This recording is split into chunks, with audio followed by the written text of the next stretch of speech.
Passed out a little outline for everybody, kind of just follow along. Also gave you a holy card and a medal for St. Benedict.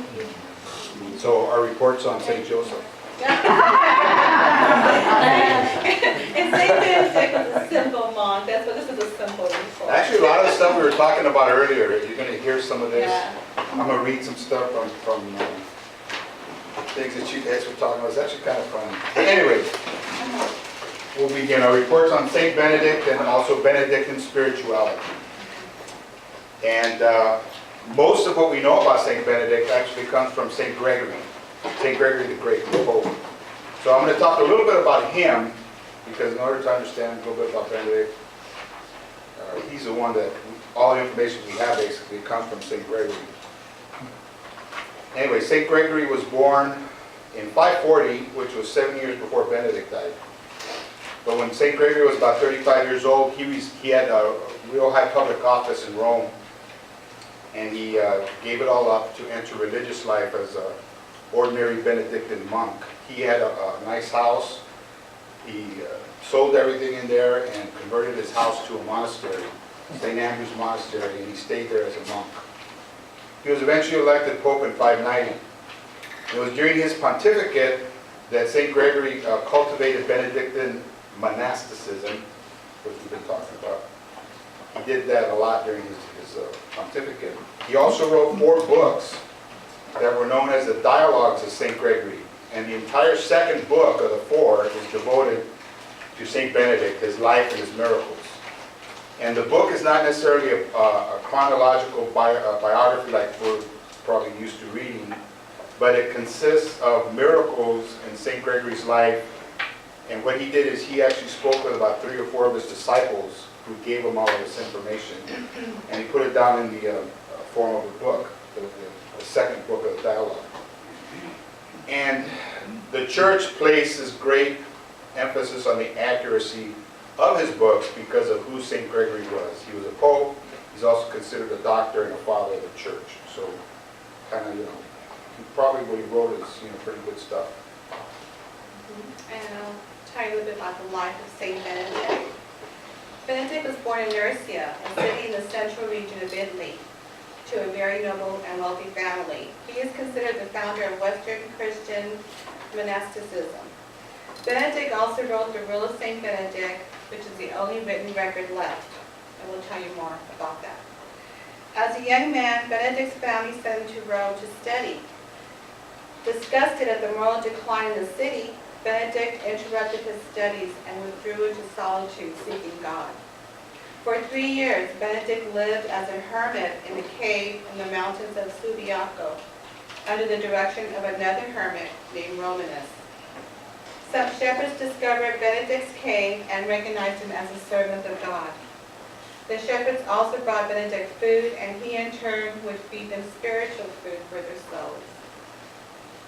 And we talked about the hermits of the early 3rd century and all that. But anyways, Benedict found a cave and he retreated into this cave and basically locked himself away. He was there for about 3 years. During the time that he was there, he was confronted with his own reality, his sinful nature, I guess you could call it, whatever. But he found himself attacked by demons. And these demons came to him in images of all the passions and emotions that threatened to overwhelm him. And I'm going to read, who was it we were talking about? St. Augustine, how he went to the extreme. Well, you're going to read a good example of that here. This is actually taken from the book of St. Gregory, the dialogue book. This is the account of an incident in Benedict's life when he was overcome with these temptations when he felt the demon was attacking him. One day while the saint was alone, the tempter came in the form of a little blackbird, which began to flutter in front of his face. It kept so close that he could have easily caught it in his hand. Instead, he made the sign of the cross, and the bird flew away.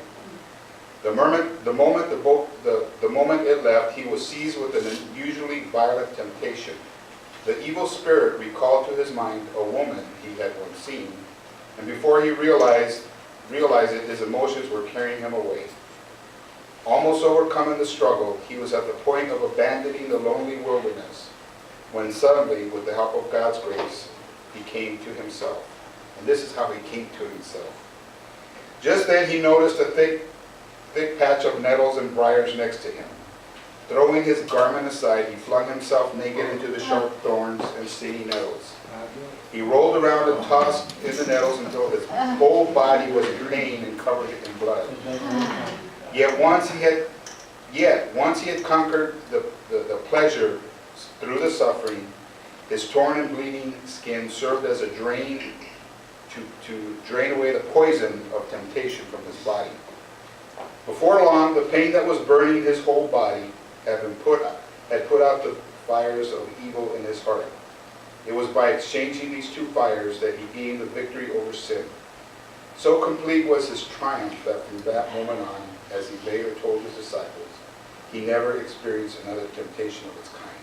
So we're talking about going to the extreme. Yeah.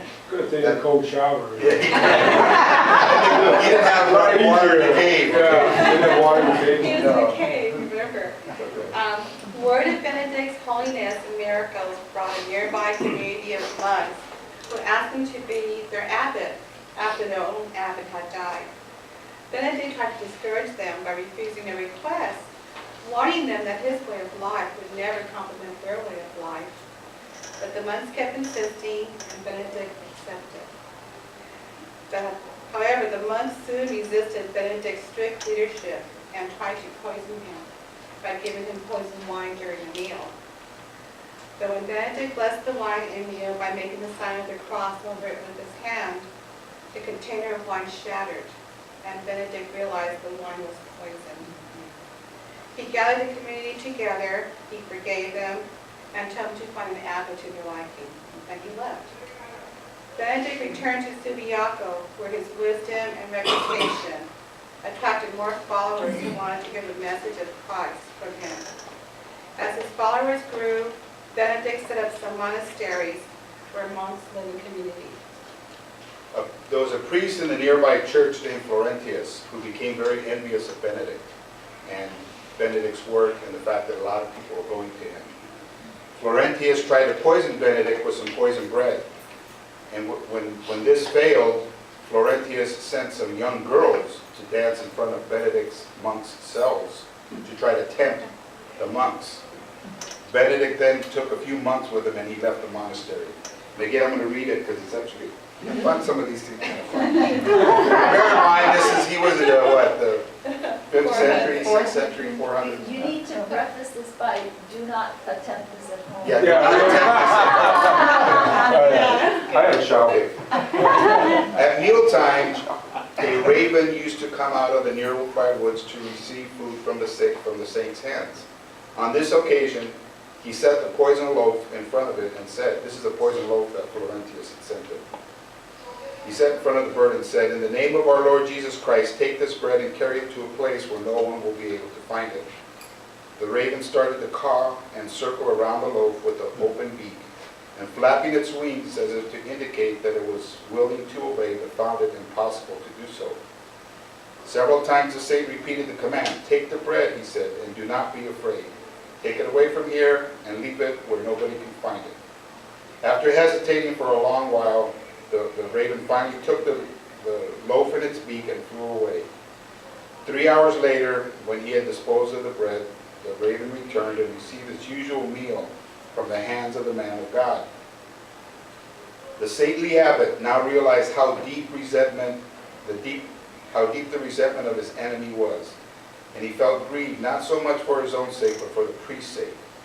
But Florentius, after his failure to do away with the master, determined instead to destroy the souls of the disciples, and for this purpose he sent 7 depraved women into the garden of Benedict's monastery. There they joined hands and danced together for some time within the sight of his followers in an attempt to lead them into sin. When the saint noticed this from his window, he began to fear that some of his younger monks would go astray. Convinced that the priest's hatred for him was the real cause for this attack, he let the envy have its way. Taking only a few monks with him, he left the monastery to find a new home. In the statue we have up here, there's a little raven depicted at his feet with the loaf of bread. That's what that signifies. This particular incident in his life when the raven took the poisoned loaf and flew away with it. From Subiaco, Benedict moved and settled at Monte Cassino in 525. That's Monte Cassino, right? Modern day Monte Cassino. That's today in Italy. Yes. Benedict's reputation of holiness, wisdom, and miracles continued to spread far and wide. This attracted disciples to him in the monastery. In 529, Benedict founded the monastery that became the roots of the church's monastic system at Monte Cassino. It is here that Benedict wrote his famous rule. Benedict also had a twin sister named Scholastica, who later became Saint Scholastica, who also shared in Benedict's vision. Under his direction, she formed a cloistered monastery for women near Monte Cassino. Saint Scholastica is considered the first Benedictine nun. Benedict died in 547 while standing in prayer before God. He was canonized as saint in 1220. His memorial is July the 11th. Benedict had the ability to read consciousness, gift of prophecy, and the ability to forestall attacks of the devil. He is a patron saint of civil engineer, the dying, he's a farmers, gallstones, kidney disease, monks, school children, the homeless, poisoning, and speleologists. Speleologist. Speleologists. Those are the people that study caves. Since he lived in a cave, Yeah. since he lived in a spelunker, Spelunker, that's the person who studied caves. People that study caves. Speleologist. He is also the patron saint of witchcraft. no, Against witchcraft. I didn't know that. The intercession of Saint Benedict is known to stave off temptation and the forces of evil. So if you get tempted by depraved women or men, you can pray to Benedict. So now we'll actually go into his spirituality, Benedictine spirituality. Benedictine spirituality is a way of life that helps a person seek God and God's will daily by living our ordinary life in the presence of God. It encourages a balance of one's life of worship, spiritual reading, and work in the context of community. And there's kind of like two parts to it. We're going to cover both. The first one is the actual rule of Saint Benedict. Yeah. Which contains 73 chapters that teach the basic monastic virtues of humility, silence, obedience, and directives for daily living. Common sense, a life of prayer, study, work, and life under one's superior. The rule also calls for stability and commitment. Live in a community in which Christ is seen in each person. Stewardship of all created things which come from the hand of God. Hospitality which receives and cares for each person as Christ. Obedience to God. Personal transformation. Care for the ill, and living a lifestyle of love centered on Christ. Benedict also wrote the rule for lay people living in community. Benedict and most of the monks were oblates, lay people who take vows and live in a monastery or have a relationship with one nearby. Benedict and most of the monks were not ordained. That surprised me when I read Yeah. about it. You think You he got was a it. priest, but he wasn't. He was a lay person who set himself apart. He stayed a lay person his entire life. Again, as we were preparing this and all this, reading the rule of St. Benedict, which he wrote for life in the monastery, there's 73 of them. Obviously, I'm not going to read all of them, but in going through them, he's got rules for just about everything you can think of living in a monastery with a community. And some of them are actually kind of funny, I think. I'll read one. I'll read a few of them. The sleeping arrangements of monks. The monks are to sleep in separate beds. They receive beddiness provided by the abbot, suitable to monastic life. If possible, all are to sleep in one place, but should the size of the community preclude this, they will sleep in groups of 10 or 20 under the watchful care of seniors. A lamp must be kept burning in the room until morning. They sleep clothed, girded with belts or cords, They should remove their knives, lest they accidentally cut themselves in their sleep. That's the right. I'll remember that. Thus the monks will always be ready to arise without delay when the signal is given. Each will hasten to arrive at the work of God before the others, yet with all dignity and decorum. The younger brothers should not have their beds next to each other, but interspersed among those of the seniors. On arising for the work of God, they will quietly encourage each other for the sleepy like to make excuses. That's one of them. Here's one that says, a manner for reproving boys, because apparently they accepted all kinds. They accepted lay people, priests, even a lot of the noble families around Rome at the time would take their kids to the monasteries. So he had something for reproving boys. Every age and level of understanding should receive appropriate treatment. Therefore, as often as boys and the young, or those who cannot understand the seriousness of the penalty of excommunication, are guilty of misdeeds, they should be subjected to severe fasts or checked with sharp strokes so that they may heal. Now I know where the nuns got like that. Not everybody. No, not everybody. Couple more. This one's about the proper amount of drink. It is therefore with some uneasiness that we specify the amount of food and drink for others. However, with the due regard for the infirmities of the sick, we believe that a half bottle of wine a day is sufficient for each. He goes on and talks a little bit about, well, if your gift is not to drink, then that's okay too, don't drink. But we, depending on the type of work they do and the heat of the day, if we feel you need more, we'll give you some more. And at the end it says, however, where local circumstances dictate, an amount much less than what is stipulated above or even none at all, those who live there shall bless God and be humble. Above all, we should admonish them to refrain from grumbling. So they can't grumble. And the last one I'm going to read is, as I said, priests also came to the monasteries, and they wanted admittance, they wanted to come into the monastery, but he didn't give the priest like any privileges. A priest was a regular guy. It says, if any ordained priest asks to be received into the monastery, do not agree too quickly. However, if he is fully persistent in his request, he must realize that he will have to observe the full discipline of the rule without any mitigation, knowing what it is written. He should, however, be allowed to stand next to the abbot to give blessings and to celebrate Mass, providing the abbot bids him. So in other words, the abbot had to give him permission to say Mass and give blessings.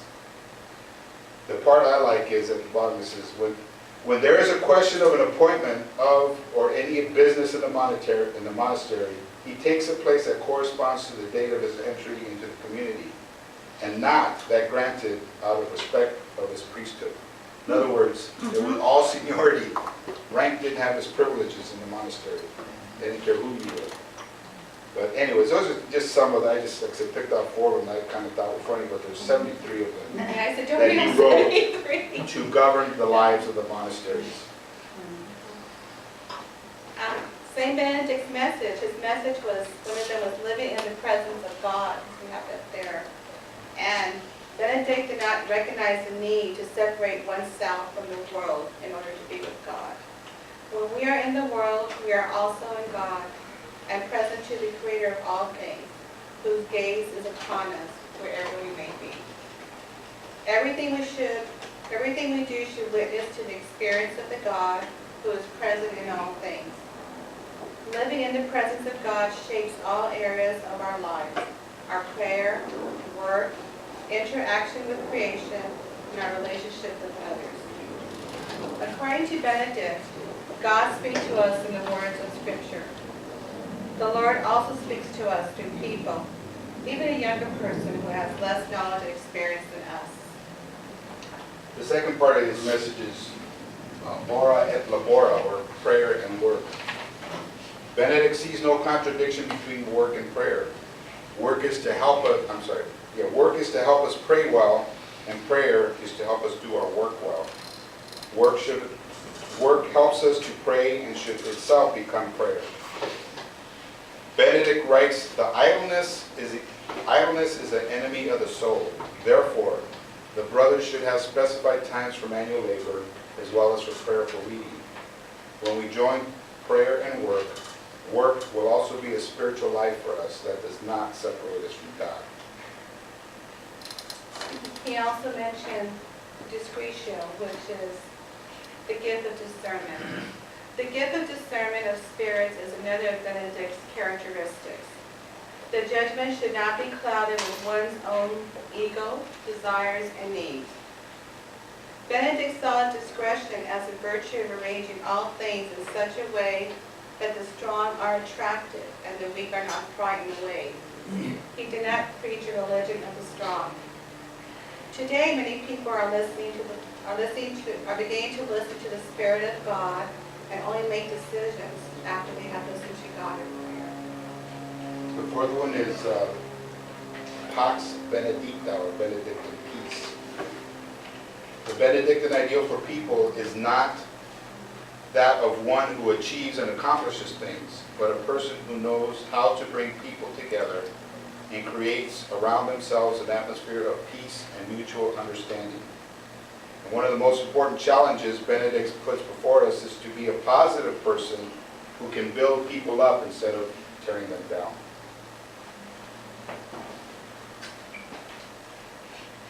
This is the last one. Stabilitas, which means like order. Benedict felt that a community of people who remain together for life could be a place of security for many. Stability or order was a medicine for the restless era of the great tribal migrations of his time. Today we can see an increasing aversion to commitment, yet the soul senses that it needs solid roots and stability to grow. Benedictine stability invites us to pay attention to our roots, and its purpose is to encourage us to decide, to commit ourselves, to accept ties. The basic focus of Benedictine spirituality is prayer and work. Always take time to pray each day. Spiritual practices are divine reading, Lectio Divina, and the Liturgy of the Hours. We're all kind of familiar with Lectio Divina. I think we learned that in our first year. And also reading the Liturgy of the Hours. That's basically what he pushed on his monks in order to achieve all the things that he was talking about. I gave everybody a little Benedict medal, but we have a little blow up here. We read earlier how Benedict is like the patron saint of trying to keep evil away. He was good at fending off the devil and so on and so forth. And the medal itself is like a prayer of exorcism. And on the front of the medal, we have a blow up here, but you can look at the one I gave you. Is an image of Saint Benedict, and on one hand, in his left hand, he's holding the rule that he wrote, and the cross is in his right hand. Around the edge of the medal is a phrase. It's in Latin. I'll try to say it. Aius in obitu nostro praesentia muniamur. English is, may we at our death be fortified by his presence. And on the back of the medal is where he has a whole bunch of stuff. He's got a cross right in the middle, and then in each little section of the cross he has CSPB. And basically what that is the Crux Sancti Patris Benedicti, the cross of our Holy Father Benedict. A cross, or up and down, on the member of the cross that goes up and down, he has CSSML. Crux Sancta Sit Mihi Lux. May this holy cross be my light. And on the crossbeam he has NDSMD. Nunquam Draco Sit Mihi Dux. May the dragon never be my guide. Then when you start going around the medal, starting up here at the very top, he has VRS. And I'll go through that. VRS is Vadi Retro Satana. Be gone, Satan. NSVM is Nunquam Surua Mihibana. Never tempt me with your vanities. SMQL, Sunt Mala Quae Libras. What you offer me is evil. IVV is Ipse Venie Vivas, drink the poison yourself. And at the very top, it's Pax, P-A-X, for the peace of Benedict. That whole thing is, like I said, a prayer of exorcism for him. It's to ward off evil. And then the little holy cards. Yeah, the holy card that we passed out, as you can see, he's holding the chalice that was the poison, without the poison, and we prayed over it and cracked. The snake is in And the it. snake is in it, it's like poison and that. So it portrays, some cards portray him with the chalice, others with the book. And There's a chalice on the metal too. Right No. on his is there right one in hand. there? On the Yeah, right there hand. is. Well, the metal has The other side. Yeah, the raven. right side, by the Raven. metal, there's a chalice right there too. Yeah, there is a Yeah. chance. On the So bottom. the raven's there too. Raven. Left-hand So all side. those, yeah, the adding. But these photos here, as we said earlier, this is Monte Cassino in Italy, as it appears today. This is like, you could say, the headquarters of the Benedictines.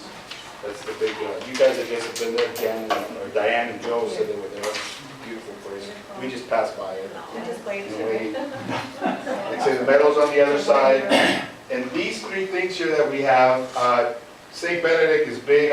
I got a crucifix on here, but here's another one. He has a crucifix with his medal right there. It's a Saint Benedict crucifix. The middle picture is he had a vision. He had many visions, but one of the visions he had is he saw the world as a sunbeam light of God. And there he's standing in the middle with a lot of his disciples around him, and the sunbeam, going up towards God. The last picture over there on the other side is on this guy in the pink, or rose, shall we say, is St. Gregory, the one who wrote about him, and St. Benedict's on the other side, and they're both kneeling in prayer to the Blessed Mother. Our statue, we kind of explained that already. And then just little quick notes here, because it's interesting reading about him. 9 popes have been Benedictines. I didn't know that. Other religious orders that followed the Benedictine spirituality and kind of formed their own